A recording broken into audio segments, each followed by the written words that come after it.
There we go. Recording in progress. Guys, come on in. Say hello in the chat. Tell us where you're joining us from today.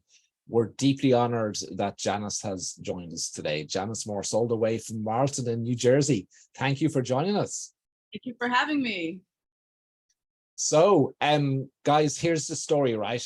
In the chat, now not in the Q&A, but in the chat, if you just change that to everyone, that will allow you to ask us questions as we go through. So Janice has said you can ask her almost anything. So do take advantage of it as we work through this webinar. Ask your questions and we'll get them answered for you.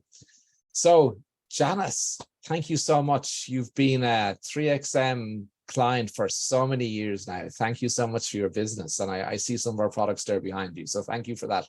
But we're not going to talk about that today, Janice, because we're going to talk about something that I know you hear all the time and I hear all the time, which is this idea that, you can't run a profitable, successful business where your clients will invest big money with you from your home studio. And you come with a unique perspective to this, Janice, in that you've had commercial studios, right? So let's just talk about that. And let's talk about when you decided to go home and build your studio there. So I think my first studio was, I started my business in 2004, long time ago. I rebranded during COVID, changed studio name and everything. And my very first, I think I opened my first commercial studio in 2006, and it was basically a second mortgage. And that's interesting considering that I was renting from a friend. But it was very expensive. And I think I lasted 2 years there. And then I got very into wedding photography. So then I'm like, I don't need this big studio space. So I moved into another space literally around the corner. And they've always been in my town because I tend to run late. So I need to be able to get there in 5 minutes. And rent here is expensive.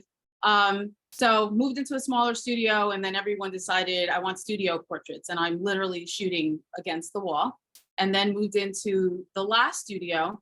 And that one I actually left because the landlord kept raising the rent and wouldn't fix a leak. So I got very frustrated, did not want to give this person any more of my money, and was trying to figure out what to do. And my father said, let's build out your garage. And we used to call my garage the dungeon. This room here was called the dungeon. And for years I had come in here and looked around and thought, oh, if I could just work out of here, that would be great. But it doesn't face the right direction. I get very harsh light out front. But when my dad said, let's just build out your studio, so at least you can get out of this, get out of paying this rent, have somewhere to work in the interim until you find another studio. And that was, I think, over 10 years ago. And I just got comfortable and never left. But when I moved in here, I suddenly had this mentality of, this isn't professional, so I can't charge these prices anymore. And I was absolutely wrong. I was dead wrong. And now I charge the highest prices I've ever charged. And it's gone amazingly well, to the point that I don't know if I could ever leave. As much as I don't like having 8.5-foot ceilings, I prefer to have higher ceilings. I mean, it would literally have to be a dream studio at a bargain price for me to give this up now. All right. So Janice, before we deep dive into that a little bit more, right? Guys, sorry about the chat not being live. It's now live. So tell us where you're joining us from and you can ask whatever questions you want. Thank you. Thank you for your patience on that. So Janice, you talked there about, talk to me a little bit about that mindset. How did you feel when you were moving from a commercial retail type studio to your home? What was going through your head at that time? At the time, I was kind of like, well, I can make it work because I photographed a lot of newborns. That was just my thing at the time. And I just, it's like, it's in your house, I don't live in a mansion, it's a nice enough home, but it's not this luxurious home or anything. So I just had this, I think the mentality that a lot of people have, that if you don't have the best equipment or the nicest place, you can't charge higher prices, you can't be considered luxury, if that's what you want to be considered. And I sat in that mindset for a little while. It didn't take me too long. And then I'm very friendly with Megan DiPiero, if anyone knows her. She runs the BotCon, and she does a 10K gala, which 3 years running I've made it. Love the gala. it took me going to her old studio, which I had seen a video of and I thought it was beautiful. But then when I saw it in person, and not that it wasn't still beautiful, but it was in a regular house with no sign. You had to walk through the front door of her home. And at one point she was doing my headshots, and I know that she has like these millionaire clients. She jumped out of a window. I tell the story all the time because this is what stuck in my head. She literally jumped out of a window onto her patio for me to face direct sunlight to take one of my images. And I said, you do this with your millionaire clients that are socialites and whatnot? And she said, absolutely. I went home and changed my prices. That was it. But it took that. Like, that was the thing that stuck for whatever reason. So this is why I say to people a lot of times when it comes to mindset and these things, it's not one size fits all. You have to find the thing that's going to resonate with you. But once it resonates, keep moving forward. Don't go backwards. Don't get scared. But I remember I came home and I had booked a consult, and the client hadn't seen my pricing yet. And at that time I would go and do the consult before they would book, which I no longer do. But I just kind of sat there and showed them. I brought my 3XM box when they were that blue, the light blue. I used to love it because at the time it went with my logo. And I showed her my products and she just said yes. And I couldn't believe it, but that was it. I'm like, well, all I had to do was essentially raise my prices. I mean, I knew my work was good enough. I just was held back by this thought of, we have to shoot in my studio. And I also did a lot of newborns at the time. So I kind of felt like it was okay. It was an okay environment. But then when I wanted to get into like glam maternity and things like that, I felt like I couldn't do it technically in the studio. And it turns out if you just put a little bit of thought into it, you can figure it out. And I did. And now I create beautiful images, very tall people. And, I don't limit myself. So Janice, once we get over the mindset, right, that it's not about us, that it's about our client, and it's not even about whether we're in a plush high street studio or we're working from home, it's about the difference we make to that client, right? But just talk to us about, what did you learn? What would be your top tips for somebody who's either already has a home studio and is looking how they might improve it, or what did you learn along that journey that would be your top tips for setting up your home studio? I think, well, setting it up is everything has to do double duty. If I try to keep, I'm just clumsy and I stub my toe a lot and trip a lot. So I try to keep as many wires and light stands off the floor as possible. So like one of my lights is actually attached to the wall and has an arm so I can pull it forward and there's no stand there.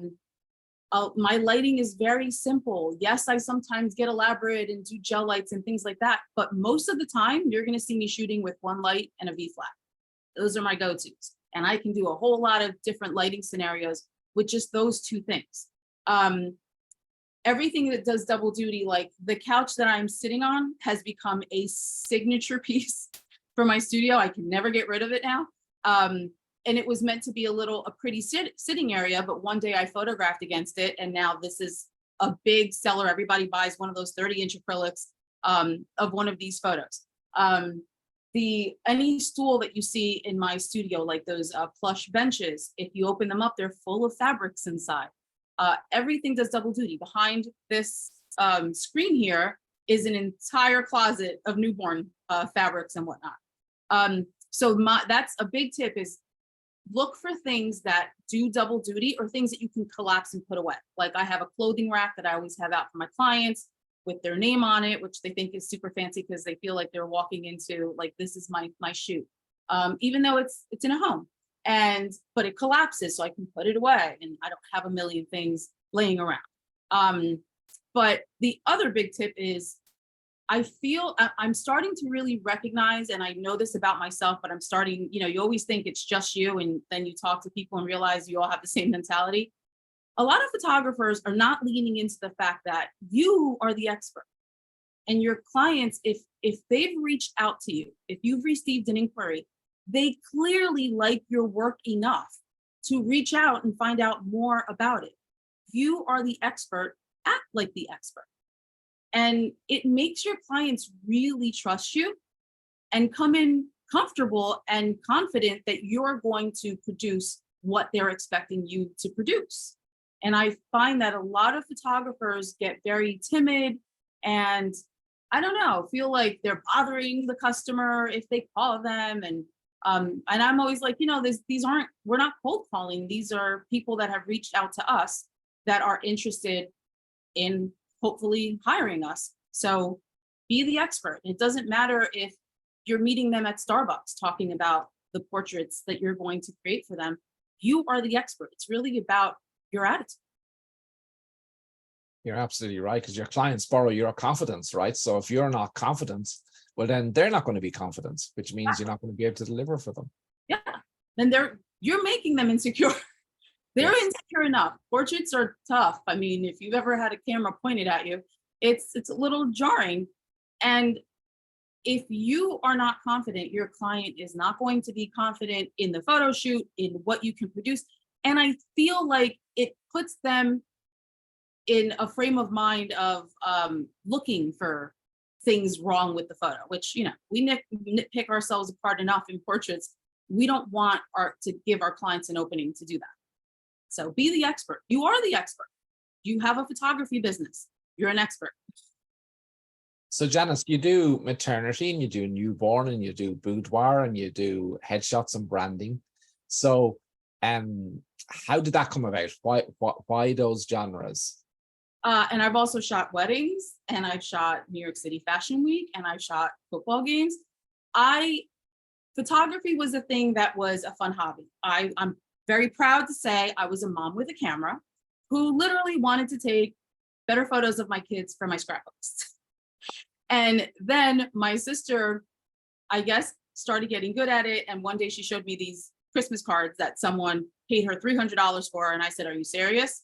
And I realized, I could make money while staying home with my kids and being the PTA mom. And that sounded amazing to me, because honestly, my goal was to be home with my kids. I didn't want to have to go back to work. And so I took whatever anyone gave me. When I like something, I just kind of become a little obsessed with it.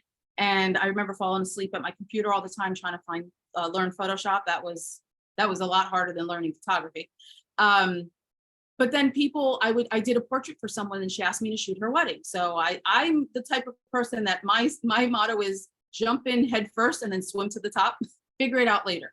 But so I stopped doing weddings because I found myself, I got to a point where I would be at the most luxurious, beautiful wedding. And I'm in the middle of the aisle, kind of rolling my eyes, like yawning. And I'm like, maybe I shouldn't be shooting weddings anymore. So at that point, I completely just took them down off my website one day and just left up all of the maternity and newborns. You book what you show. So that's what started coming. Now I'm kind of weaning, not to be funny, but weaning away from the newborns a little bit, because I'm just getting older and they break my back, to be honest. And it's a very slow paced shoot where I have a lot of fun when, my younger women who are having babies come in, my fierce over 40 clients, we're cranking up the music, we're dancing around, we're having a good time. And when babies come in, I'm like, okay, it's going to be real quiet and slow today. But so I just basically have, photography to me is so much fun because of a person who is so ADD. There's so many different things you can do. If I one day got bored of doing portraits, maybe I'll go shoot products. It's endless. The amount of things that you can do with photography are endless. So that's why I've done so many different things. And I tell people, niche is not where it's at, unless you want to be niche. It needs to fit your personality. So as I started the Fierce Over 40, because suddenly I was in my 40s and noticed that I had no older women as clients, and it bothered me. And I like to be and I also noticed that not everyone's great at photographing older women, and I was. So I'm like, I want to give that to my new clients, which were all my Fierce Over 40. So I just kind of would do genres that I just wanted to experiment with and see if I enjoyed it. And if I liked it and I was good at it, now that was a new genre for my business. And new genres add new streams of income. Yes, yes. So Janice, those different genres. So you said a couple of things to us, and one of the things is that we see a lot is that as we ourselves grow older, often our the client is a reflection of ourselves. So as we develop and move, often we can change along the way. We don't have to, but it often happens. I hear that story a lot. But I'm curious about the reason for all the different genres. Is that coming from a personal desire to be able to photograph clients in different scenarios or for different reasons, or is it about being able to offer your existing clients as they journey through life that you evolve with them, or is there something else driving that desire? Part of it is I get bored really easily. My makeup artist jokes that if I photograph something 3 times, I want to set it on fire. I wouldn't go that far, but close. I do get bored, and that is why photography is fun for me, because then I can change it up. The Fierce Over 40 was a personal thing. I started noticing that women my age were disappearing from photos. I also noticed, I did it myself, I lost a lot of weight, and when I went to go find comparison photos, I really struggled to find photos of myself throughout several years. And that was a wake-up call to me. I'm like, this is not okay. And little did I know that all I had to do was ask. All I had to do was put out there, hey, I'm running this, I started 40 over 40, and then I just didn't want to commit to 40. So I called it Fierce Over 40. And the women just started coming. And it's, that genre is just, I always say it's my passion project, because I love seeing, women of all ages. I've had women in their 80s come in for their portraits. I had one, I think she's just turned 70 and just graduated from college. And that is really fun for me, because then I also get to meet these amazing women and hear all of their amazing stories. So I just kind of do what I enjoy. And I find that if you really enjoy it, you will be good at it, because you want to be really, really good at it. You care about it so much that you want to improve it any way you can. So I always say, don't shoot for money. The money will come, but you have to shoot the things that you enjoy shooting.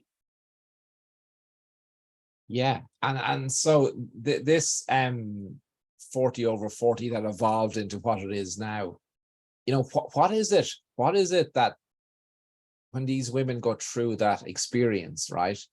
What is their transformation? How are they afterwards compared to when they were before?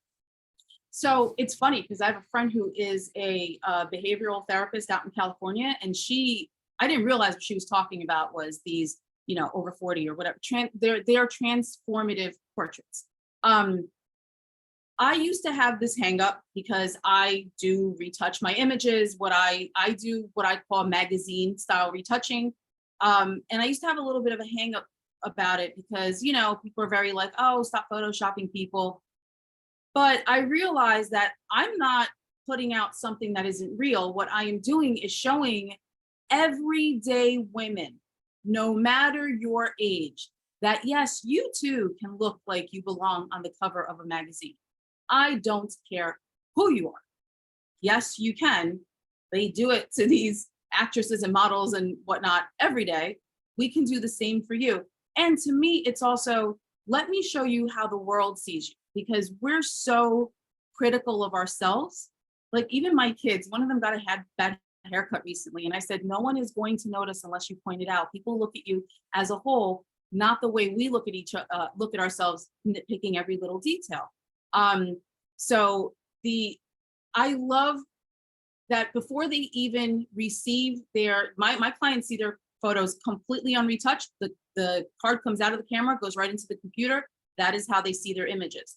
And then they receive their retouch gallery once they make their selections and make their purchase. And it's amazing to hear them say, I didn't know I could look this way. I love that. And my favorite thing is when they say, you really captured who I am, how I've always wanted to see myself. That's beautiful. And here's a magic word. These photos have emotional equity. Even if it's newborn photos or photos of a woman in her 50s, in 10 years, those photos are going to have so much more value than whatever they paid for them. And that's important. So Janice, when they see those photographs, right? What are they feeling? What are your clients feeling? Like you've brought them on this transformational journey where every woman can look like somebody on a magazine, right? And you said that they often say, I didn't know I could look that good, right? What does that give them emotionally? I feel like I get a lot of women who are starting businesses, and I almost feel like this is a way for them to have something in front of them that shows like their best self, their highest self, which is a big thing everyone talks about these days. If you go to a mindset coach, everything is about, developing into the best version of you. And that's what we're giving them. And it's right there for them to look at. And if they're having a down day where they're doubting themselves, they can flip through their album. They can go, pull out their portrait box, which should be on display, and remember who they are. Remember why they started this. Remember how they felt that day, which is why I say it's important to not just create beautiful images, but to give them a great experience. Because I know that I've looked at photos that are really cute, but I remember what was going on that day, and one of my kids was crying or whatnot, and the photo makes me sad, even though it's an adorable photo, but remembering the experience makes me sad. So you have to give them a great experience too. And my makeup artist and I, we call ourselves the hype team, because not only do, she makes them look beautiful, I do their hair, she does their makeup, we're chatting it up, having a good time, just, being girls, I guess, and hanging out. By the time they get ready to shoot, they're already they're comfortable because they're having fun. Plus now they're looking amazing. Add a little fan, blow that hair back, they feel even better. And it's really empowering. And honestly, I didn't realize it until I had done a few. And then I started getting emails and seeing their reaction. Every now and then I get to deliver, their portrait box in person. And it's amazing to see how they react. And I don't want to make it all about looks. It's definitely not about looks, but it's like, look at me, like really posing like a boss or, whatever. And I feel like it really makes them feel amazing. Like just hearing like, I didn't think I can look that way. I didn't think I could do it. A lot of women just don't feel like they can pose or what have you, which is why I always tell them, don't worry about a thing. I'm going to handle everything for you. I will pose you from the top of your head to your tips of your toes. And I do. So I just make sure they're really, really comfortable, and then that they leave with this really wonderful experience. But I'll tell you, I hang out with my clients. I mean, I don't know. I feel like I'm an open book, so they become an open book. And I've had clients do their shoot, place their order, and then 4 hours later, we're still sitting here chit-chat, which is fine with me. So it sounds like, Janice, that you give them a confidence, right?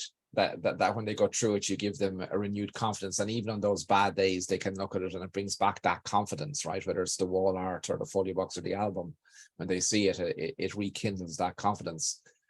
But you've mentioned experience a lot, right? So I'd love to deep dive into that if we could for a moment, because I see many photographers, right, who talk about an experience, and often I've seen them go above and beyond with the experience, right? But they don't manage to connect the experience with the role of the artwork, whether that's, displayed on the wall or in a folio box or an album. They fail to make that link between the two. Have you seen that, or how do you make that link between that? It's not just about coming in and getting your hair and makeup and having a great time and having the photographs, that they need to make this investment too, because that artwork has a role later. How do you make that link? Well, first of all, I'm very like, you deserve this. For boudoir photos, it used to be that people would do boudoir photos to give to a partner, where now women are like, no, these are for me, and I love that. But I think part of it is that, I hate to use this phrase, but I don't know how else to say it. It's like, don't cheap out on yourself. You know, why? We give so much, especially as women. We give so much to everyone, our friends, our own parents, our children, our partner, our friends, everyone. Why not do for us? And why not give yourself the best you can afford? You know, I mean, also, I warn my clients because I use my own personal experience in my Facebook group. I talk about this all the time. I draw from personal experience. 3XM is phenomenal at customer service. You don't think I consider that? You know, I'm going to put that into, you know, my policies now.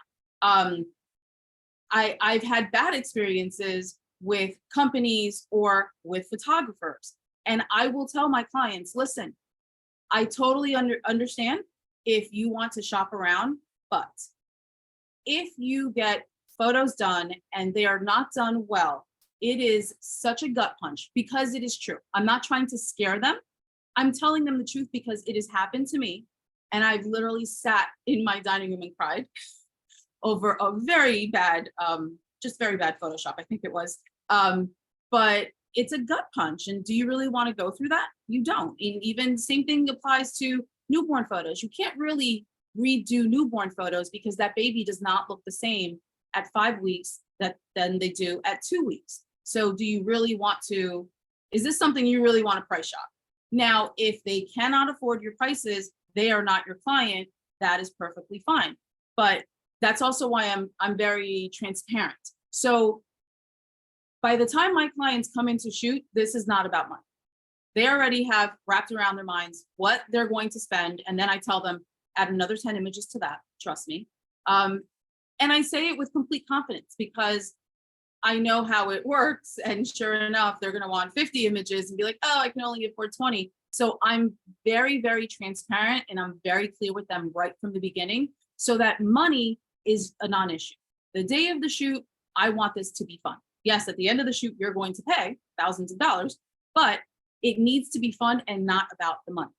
And that is what I do through my initial conversation, through my design consult. By the time they come in, they already know this is going to cost me money and they're okay with it.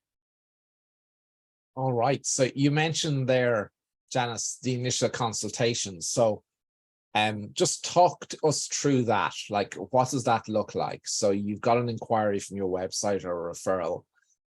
That's when you have an initial consult. Is that on the phone, on Zoom, in person, or how do you do that? That on the phone. So everyone who contacts me, and most people do contact me via email, sometimes we get phone calls, I will try to get them on the phone. The reason being, some people get very like, oh, it's because you hide pricing. That is not why. It is because at this level of pricing, if you are just a number, you're always going to lose. And I was telling a student the other day, it is not just about what you do, it is about what other photographers aren't doing that makes you look even better. So, and I always say, remember, they contacted you, you didn't contact them. You're not cold calling anymore. So I will try to schedule, and I do say schedule because that way I have very few people who don't show up for phone calls, but I try to schedule a phone consult with them. And I do that by saying, everyone asks for price first. That's first thing people say, want to schedule a maternity shoot, what's your price? And I will say, in order to determine, to give you accurate pricing, I need to know what you want to do. Because honestly, I don't know if they want to do a mini session, which is rare for me, or my signature session, which is basically all of my sessions. If they book, then we schedule their shoot date first, and then I usually go back about a week or two to schedule their design consult. I do prefer they come in for my design consult, but I have some clients that are several states away, at which point I will do it via Zoom. And the design consult, it is all about the photo shoot, but then we start discussing products. And based on what they tell me, that how many different looks they want to do, how many different outfits, all these different things, I will start telling them, okay, based on this, you're probably going to want 30 images. You're probably going to want this many images. And so I tell them, please make sure you check the pricing for that and maybe add another 10 to that just in case. And so clients come in and they know, they understand, and they're ready to spend. Now, if I get someone who I feel is wants to work with me, but is a little price sensitive, and they're telling me they want all these different looks, I will literally say to them, I will shoot everything you want. I'm a photographer. At the end of the day, I love to play dress up and take photos. But it is not a fun day for you or me if we get to your ordering appointment and you want 70 photos and can only purchase 10. I don't want to do that to you. So are you comfortable with that, or do you want to dial this back? That works amazingly well. And I'm literally just telling them the truth, because I've had it happen. I've had someone come in and they want all of these photos, and she's like, I can only get 10 of these. And then suddenly we had this amazing day and now she's sad. I don't want that. It has to end on a positive note. So Janice, how do you get them invested in the experience and wanting those images? And at what stage of that do you introduce the price in the conversation, that initial conversation? So I always ask questions about them first, because we want to know, first of all, I want to know, are you a good fit for me? So I learned this a long time ago. You need to interview your clients as much as they're interviewing you. So I want to find out what they're looking to do. Recently, I had someone who wanted all this AI stuff in the background. I said, I don't do that. Don't want to do that either. And she ended up not booking. Perfectly fine with me. But I always ask them questions about themselves first, and it depends on the genre. If it's Fierce Over 40, why are you looking to do these now? Sometimes it's no reason at all. I saw, an email you sent out and I love the images and I want it. Newborn, it's clear why they're getting newborn photos, but I'll ask them, how is your pregnancy going? Or do you consider doing maternity photos? Is this your first child? That's so exciting, things like that. Then I will ask them, is there anything specific that they're looking to do for their photo shoot? Again, showing interest in what they want to do. And this is information for me. If someone tells me they want to do something crazy that I don't normally do, that's good. That's good for me to know. Maybe they're not my client, or maybe I can sway them in a different direction. And then we'll talk a little bit, and then I'll say, all right, let me go over my process with you, see if you have any questions. If you don't, I'll move on to the pricing. And I literally do it just like that. And then I break down, this is how I run my shoots. This is what I do. If it is newborn photography, I'm very big on newborn safety. I think all newborn photographers should be. So I make sure I bring that up. Lo and behold, I have a ton of clients that are doctors and surgeons. And it's because they like that I talk about safety, and that my priority isn't getting the shot of the newborn. It is making sure their baby is safe and comfortable at all times while I am getting the images that they want me to get. If we're doing maternity, we're talking about, how's your pregnancy going, and, all these different things. I don't just hit them with price. And sometimes people say, well, what if they push? And I'm like, well, then you're saying something wrong, because no one has ever just been like, just give me the price. Just give me the price, ever. No. Now I will say, every once in a blue, you get someone who doesn't want to get on the phone call, and they just say, I'm really busy. Can I just have your pricing? I will send them the pricing. Some photographers won't. I will, because I'm not going to deny anyone seeing the pricing. And secondly, my thought process is either they're really busy, which I can appreciate, or they're not that invested in this, so they probably are not going to be my client anyway. I'm very like, if you can't give me 10 minutes, don't expect me to give you a 3-hour shoot. And honestly, but sometimes it is, they're just busy, at which point, of course, I'm just going to send you, the pricing. I'm not here to hide anything, but I want to be given the chance to tell you what is different about my studio. And also, people forget, especially, when we're working with women, even men, anyone, when you vibe with someone, they want to hire you more. And even if they're like, oh, you're a little bit expensive, and then they go talk to 4 other studios, if they liked you just because you were chatting with them and you guys were laughing or what have you, they're going to remember you. So they're going to keep thinking about it. And I always say, when people want something, they find the money. So I think that's really important. I think people get very hung up on, I need a script. I need someone to give me the words. And no, be yourself. Talk about what you do, what you can do for them. and don't make it about the price. The price to me is just a number. This is the number that I start at. This is what people spend on average for this type of shoot. Are you good with it or not? I mean, it's really. And is that how you handle that, Janice? Like, do you give them a range, or typically my clients will invest this amount of money? Or yeah, that's how you handle it. I do. Okay. I give them my starting price. This is my starting price per image. This is my starting collection, which is a 10 image portrait portfolio box. I interchange those two words. But I will say, for what you're looking to do in general, clients want, 30 images and a 30-inch acrylic, and that would run this, just so that they have a ballpark in their heads. And I'll tell you, the more times you see the number, the more comfortable they get with it. So Janice, I think you also are suggesting that, when they go through the experience, they have this transformational experience, that the value that they see in that transformational experience will want them to invest more as well. So they're not signing up to they're signing up to the experience knowing that they're going to make an investment, right? And you giving them a guide for that. What are they, like, pre-committing to a set amount, or do they have to pre-commit and say, I'm definitely going to spend X with you?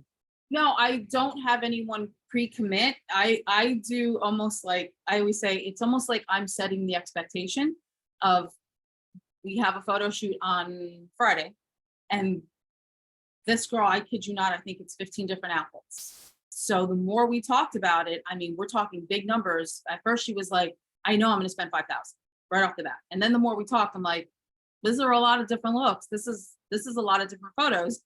And then she's like, okay, maybe it's going to cost me 10,000. And her mom is like, I think you should multiply that times 2.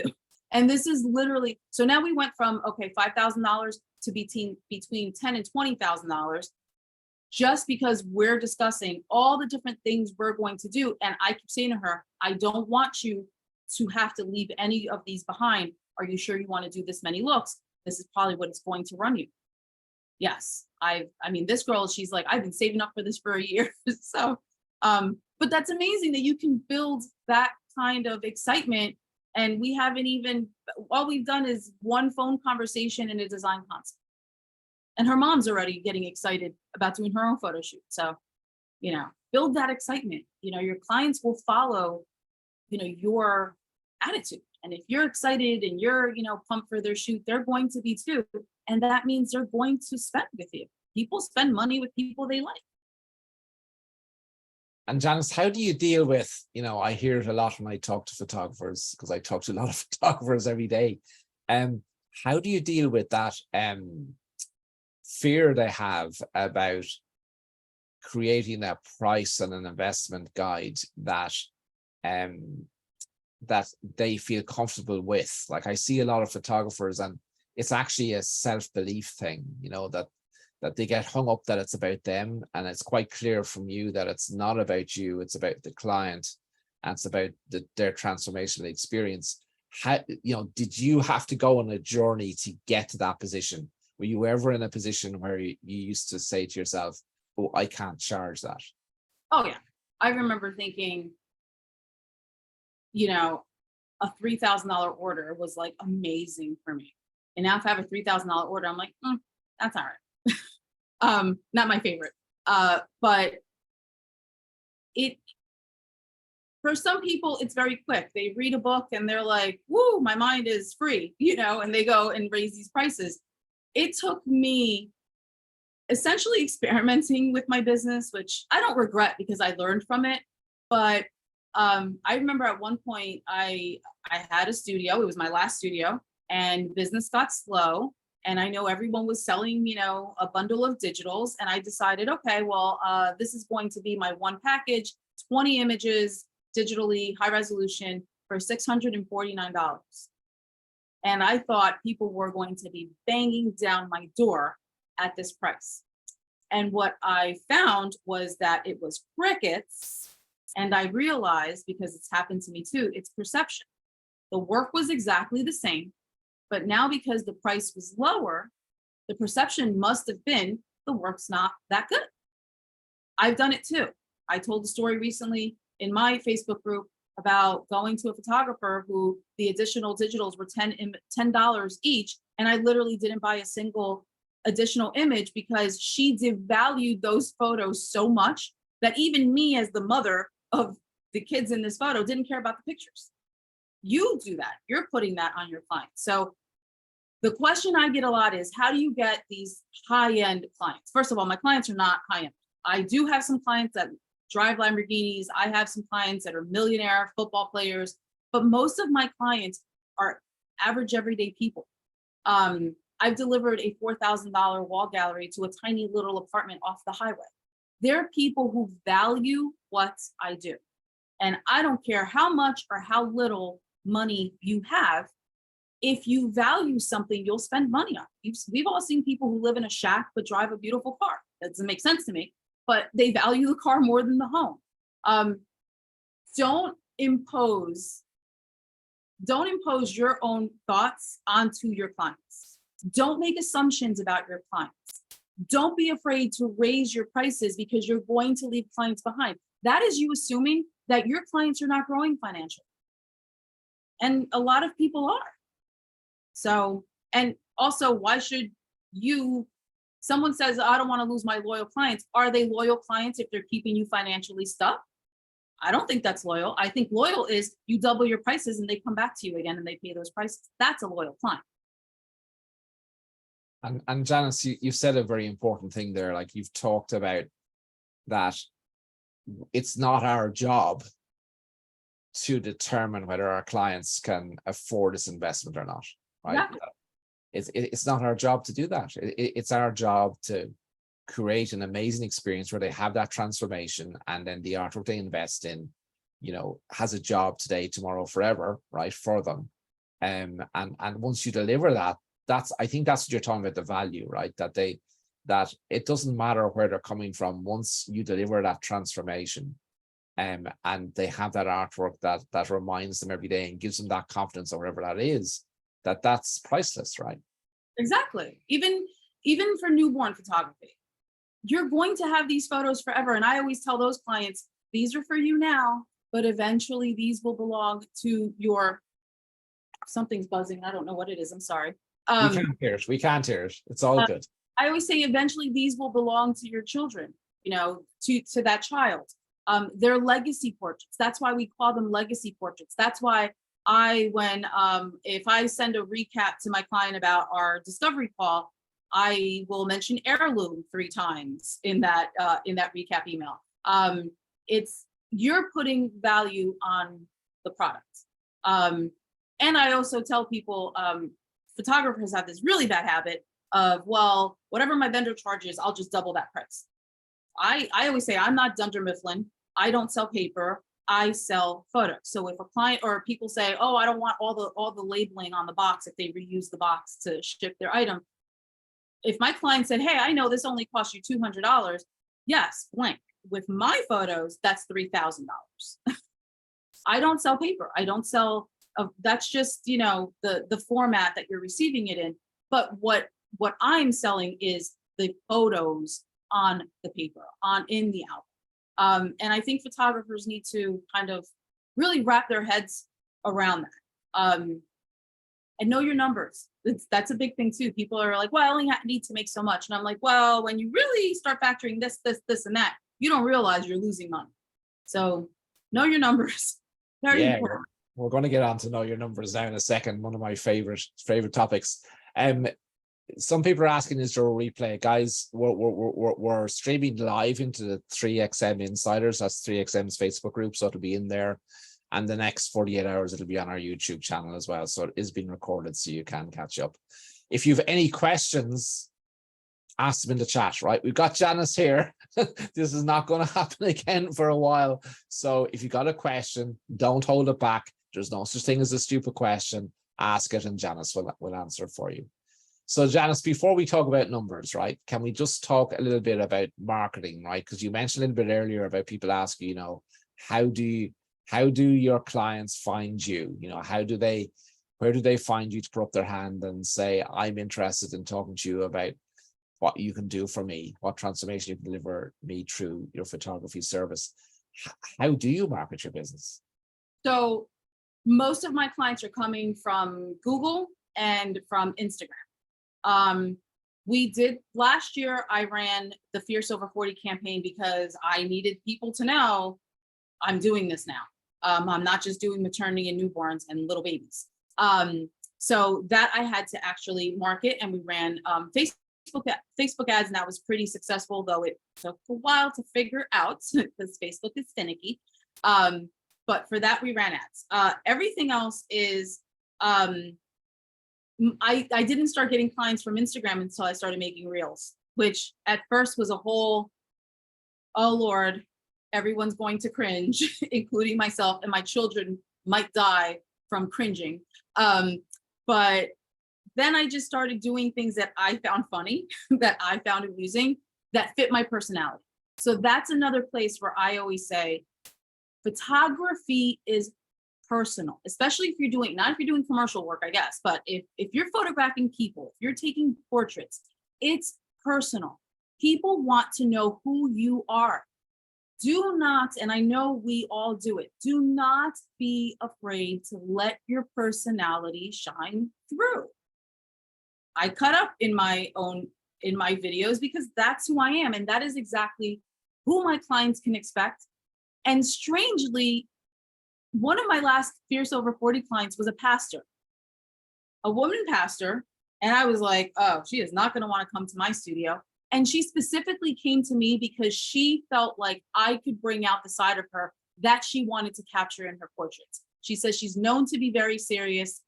It was the video you shared, actually. She says that everyone knows her as a serious person, but she really has this fun side to her. And that's what she wants to leave behind for her family. And the biggest thing that she said to me was, you really captured me. And I loved that because it's a side of her that she feels not everyone gets to see, but it's what she really wants to leave behind. So I would never imagine a pastor would come to me. I'm a Jersey girl. I talk like a truck driver half the time. And she loved it in here. She loved it. Can't sing my praises. And well, you all saw her opening her 3XM box if you saw the video. And she absolutely loved, her images. She loved everything about it. So when you allow your personality to shine, which is what you should be doing, making reels, not just showing people photos, become the face of your business. And it took someone telling me, you need to be the face of your business. Stop just putting photos up. And once I started doing that, the people who come into my studio, like, I feel like these are people that I would be friends with. And you want that because, they're coming into your personal space where you create. You want people that, are kind of on your wavelength.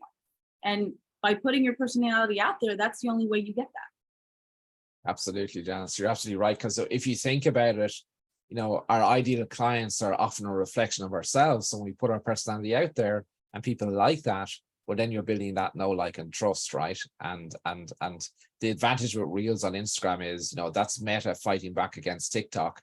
So that's how you get your organic search, guys, is Reels. If you do your Reels, that's the only way you're going to get organic search on Facebook or Instagram. So absolutely, it's a great way to get the message out there. So you talked, Janice, too, about you seem to have a mix of ways of generating leads, right? So you've obviously, you're getting inquiries from Google, and you're doing your social media posting to build that brand awareness out there, as well as running some paid advertising. And then you're getting your referrals. So if we go to Google for a second, do you have any idea that people who are coming from Google, are they coming from people who've referred you and given your business name, and therefore they're searching your business name, or have you got a sort of a different strategy for Google where you're using keyword search, to attract people in? So Google, it's either I get organic, or I do have, for just maternity, I have a paid ad on Google, which literally is just you come up on top. But I think since I started, I want to say I've always been on page one, but I've worked on making sure I got to page one and then stayed on page one, and I still work on it to this day. Now it is so much easier to keep your site fresh because you don't even have to know how to write a blog post anymore. You could literally tell ChatGPT to write you a blog post. I encourage you to customize it. Don't just throw it up there because it might sound a little crazy. I've had some interesting ones. And then making sure that the images on your site what do they call it? They're optimized for search engine, because our websites are very image heavy. So we tend to not have a lot of text. So you do that through blogging. People are very like, oh, blogging's so outdated. I don't write blog posts so people read them. I write them because I need the keywords. And every time, Google does crawl your site, it still works. So you have to work that, but now it's so much easier. I mean, we have all this AI technology, what makes it, we have no excuse to not do it, to be honest.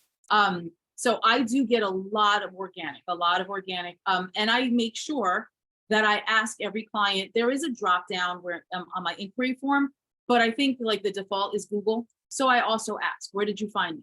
That way, every now and then well, I do get a lot of referrals, but if it's a referral, I want to know about it. And oftentimes they forget to ask. I, of course, make sure that I reward that referral.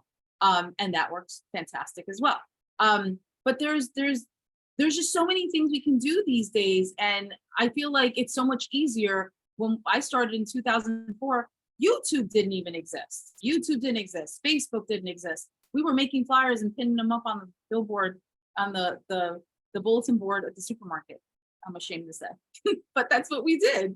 Or you had to spend $10,000 on a magazine ad. And now you guys can advertise for free. And you don't want to do it because you're going to feel, like cringy. No, go out there and put yourself out there and put your work out there and watch the clients come. Some people will literally hire you because you made a funny video and they're like, that's the person, that's the vibe I want during my photo shoot. They barely looked at your work, but they liked you. I used to book weddings off my personality because I would walk in and chat them up, and I was a lot younger and we'd have a good time. And I used to tell them, I was like, hey, make sure you like the person who's going to photograph your wedding, because don't forget, you have to spend all day with that person. That's important. These are things other photographers aren't considering. Why aren't you saying this to your clients? So yeah, put yourself out there, and really there's no reason for people not to advertise. And these days you don't even have to spend money, to be honest. I don't even know why I run the Google ad. I don't think it does anything for me, but it's there. Right, Janice, we have a whole lot of questions, but before we go to the questions, we are going to come to your questions, guys, in a moment. You mentioned numbers, right? And it's rare I talk to a photographer who even brings up numbers in terms of the importance of understanding your financials, right? Do you run a particular financial system, or have you always been good with the financials, or do you outsource some stuff, or just talk to us quickly about that journey? I don't know how much I made the first few years of my business because I wasn't paying attention, and I didn't have a CRM, which is basically, your sales system. I've had one now for several years, and I am not a numbers person at all. But I love being able to look at the graphs, and it also helps me mentally. Like, photographers know January, February, even March can be a little slow. So last year, I started off really, really slow. I made most of my money the second half of the year. This year, when it started slow again, I was able to compare them and see the graphs and say, oh, I'm actually doing better than I did last year, which honestly kind of puts you at ease and helps you get rid of, stop wasting energy on things that you're worried about and focus your energy on the things that you need to do to generate more business. So I feel like you really need to know your numbers, and you really need to know what things are costing you. People are very like, well, my album costs X. Okay, but do you ship it? What does that cost? Are you wrapping it? What do those I wrap mine and put ribbon on it and a sticker and a thank you card. You need to know exactly what everything is costing you, so that at the end of the day, you don't go, oh, my cost of goods is 50%. That's insane. I keep my cost of goods very low. And that works very well, because also at this level of service, Several times I have put our portrait boxes for newborns. We engrave their name and date of birth, and I put the wrong year a couple of times on a box, and it's no sweat off my back to order another and have it rushed. Not a problem, because I charge enough that I can more than cover that and still have a huge profit, which is why you need to know exactly what everything is costing you, down to your gas if you're dropping off portraits or orders. You need to know these things. Otherwise, how can you possibly know how much you need to earn and then how to move forward in your business to get there? Great, thank you. Absolutely, you have to know your numbers. So Janice, we've a couple of questions in, so I'm going to try and blend some of them together if we can. So I have a couple of questions around the studio from Paul and Jamie in terms of what size is the studio? Does it double as your design consultation or your ordering room? Yep. What's the maximum number of people you can photograph at one time? And then Jamie's asking then about, how do you light women with your lower ceilings? I think you've answered that already, but we may just answer it again if that's okay. So my studio is, I want to say I always say it's 20 by 20, but I believe it's 19 by 20. So it is not quite 400 square feet. And I have 8.5-foot ceilings. It was a 2-part garage converted into my studio. Like I said, I make everything do double duty in here. Anything that looks like it's just for people to sit on, we use in photo shoots.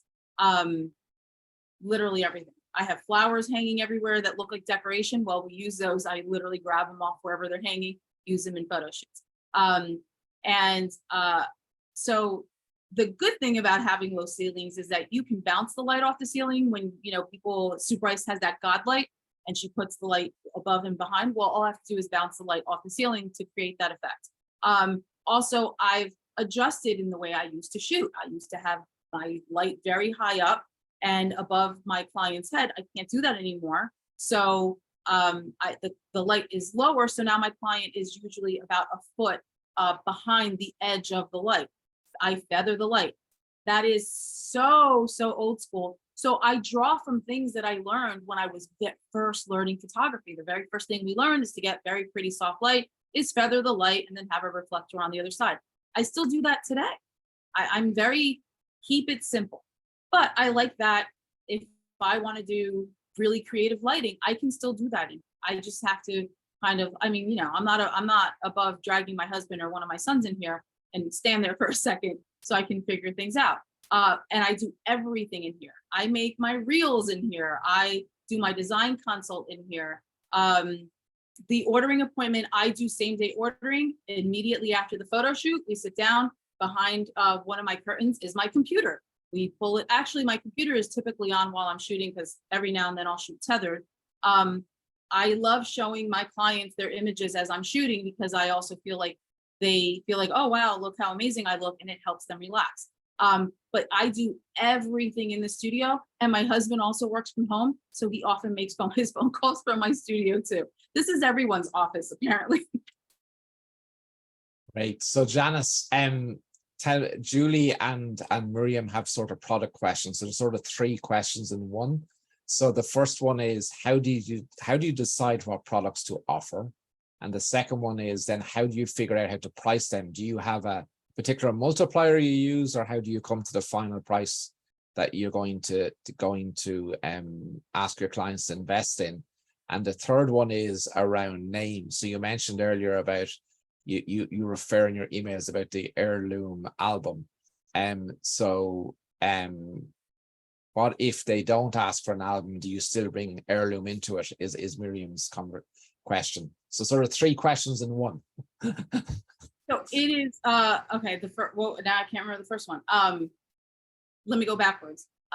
Everything is heirloom because they're heirloom images. Whether you're getting a portfolio box or an album, I love the portfolio boxes because, so literally what I say about the portfolio box or the portrait box is that it is a more versatile form of an album, because I love that. And that's what I believe. I really like them. I like that they act as a frame, and also they can take their favorites out, they can frame them, and they can make little wall galleries out of them. Not everybody wants a 30 to 60 inch, wall portrait. How I choose the products that I will offer is based on what products do I love. I once ordered a wood portrait for my mother, and I hated it because it looked very washed out and muted.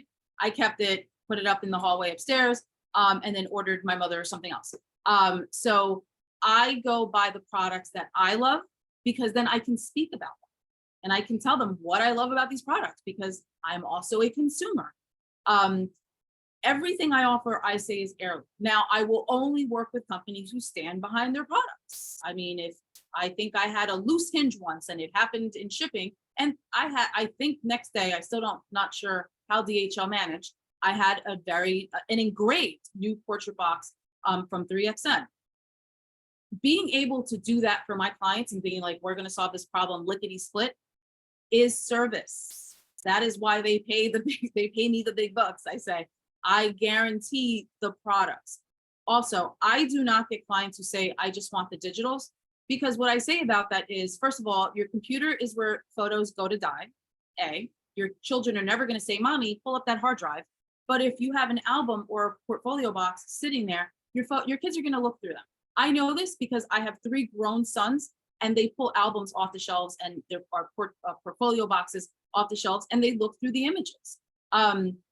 So I never, and I also tell them I can't guarantee digital images. I can guarantee the products though.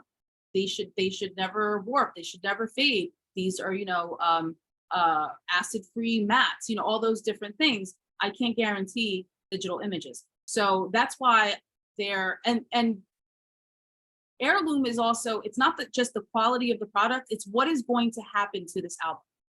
This is not going to be mom's forever. Eventually, she will pass that album down to her child, whether it's maternity photos, newborn photos, even just portraits of herself, fierce over 40 photos, things like that.